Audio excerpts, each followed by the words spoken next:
Hello friends, welcome back to my channel. আজকে আমি Manchurian বানাবো, আর মাঞ্চুরিয়ানটা বানানোর জন্য কি লাগে সেটা আপনারা দেখে নিন।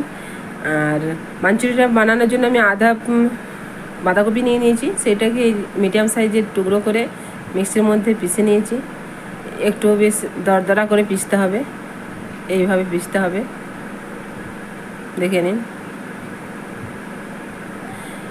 আর সোয়াবিন কিছুটা দিয়ে দিয়েছি, আমি আধা বাটির মতন সোয়াবিন দিয়েছি, সেটাকেও আমি এইভাবেই পিষে নিয়েছি, একটু দরদরা করে পিষে নিয়েছি।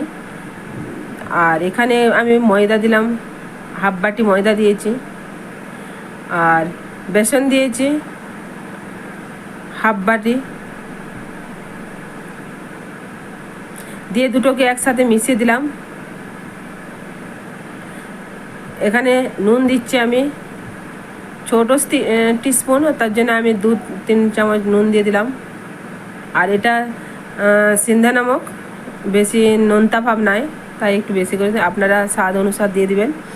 আর এখানে আমি মশলা দিলাম একটু হলুদ, আর কাশ্মীরি লাল মির্চি, জিরা পাউডার, ধনা পাউডার, গরম মশলা, আর একটু বেকিং সোডা দিয়ে দিলাম। বেশ এটাকে ভালোভাবে মাখতে হবে, একটু অল্প পরিমাণ জল দিতে হবে, জল বেশি দেওয়া চলবে না। জল দিয়ে মেখে এবার আমি বলগুলো বানিয়ে দিয়েছি। দেখুন, বলগুলোকে একদম পুরো টিপে টিপে বানানো চলবে না, হালকা হালকা করে বানাতে হবে।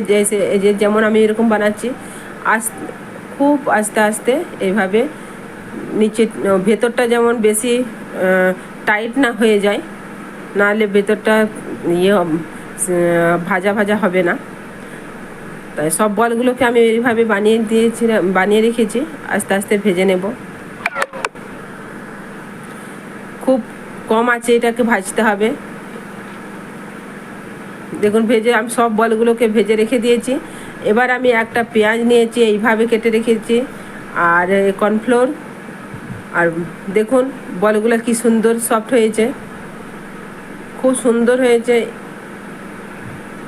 কর্নফ্লোরটাকে আমি ভালো করে ভালো করে গুলে নিলাম, গুলে আমি রেখে দিলাম। আর একটা এখানে আমি ক্যাপসিকাম নিয়ে এইভাবে কেটে রেখে দিয়েছি। প্যানের মধ্যে তেল নিয়েছি, 3-4 টেবিল স্পুন আমি তেল নিয়েছি।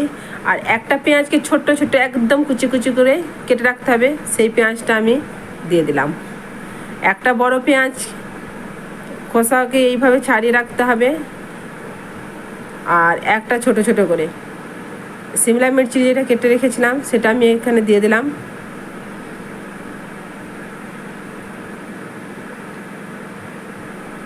এবার আমি পেঁয়াজগুলোকেও দিয়ে দেব।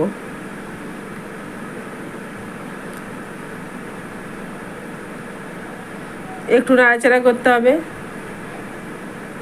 এবার আমি নুন দেব, 1 চামচ আমি এখানে নুন দিলাম, আপনারা পরিমাণ মতো দিয়ে দিবেন।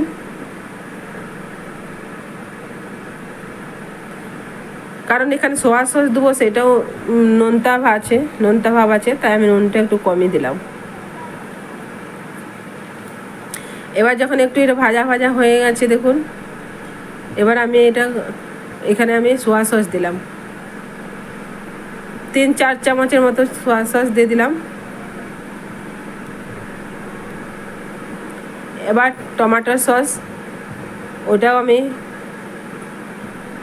4 চামচের মতো দিয়ে দিলাম। দুটোকে বেশ ভালোভাবে মাখিয়ে নিলাম।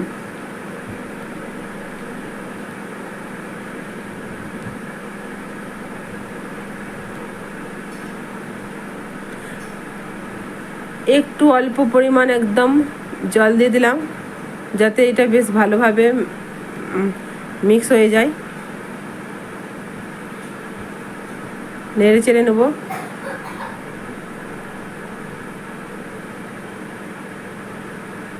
বেশ ভালোভাবে বয়েল আসা পর্যন্ত এটাকে রাখবো। আর এখানে কর্নফ্লোরটা যেটা গুলে রেখেছিলাম, সেটাকে একটু একটু একটু করে 1 চামচ করে দিয়ে আমি এইভাবে নাড়তে থাকবো। একসাথে দেওয়া যাবে না, এটা একসাথে দিলে গুটলি পাকিয়ে যাবে, তাই এটা একটু একটু করে দিতে হবে, আর এইভাবে নাড়তে হবে। খুবই সুন্দর হয় খেতে, খুব টেস্ট হয়। আপনারা একবার এই পদ্ধতিতে বানিয়ে দেখবেন। আর আমাকে জানাবেন। দেখুন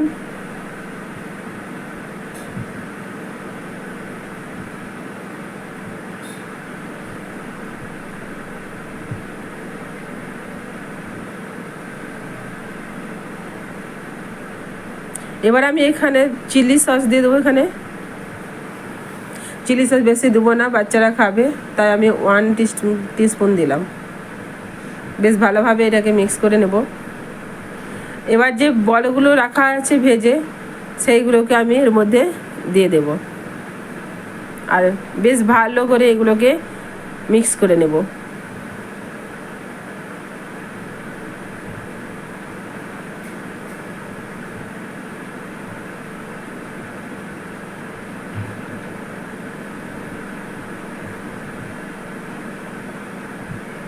দেখুন কি সুন্দর মিক্স হয়ে গেছে। এবার আমি এটাকে একটা বাউলের মধ্যে আমি নামিয়ে নেব। খুব টেস্টি হয়। একটা বাউলের মধ্যে আমি নামিয়ে নিয়েছি। Thank you for watching my video.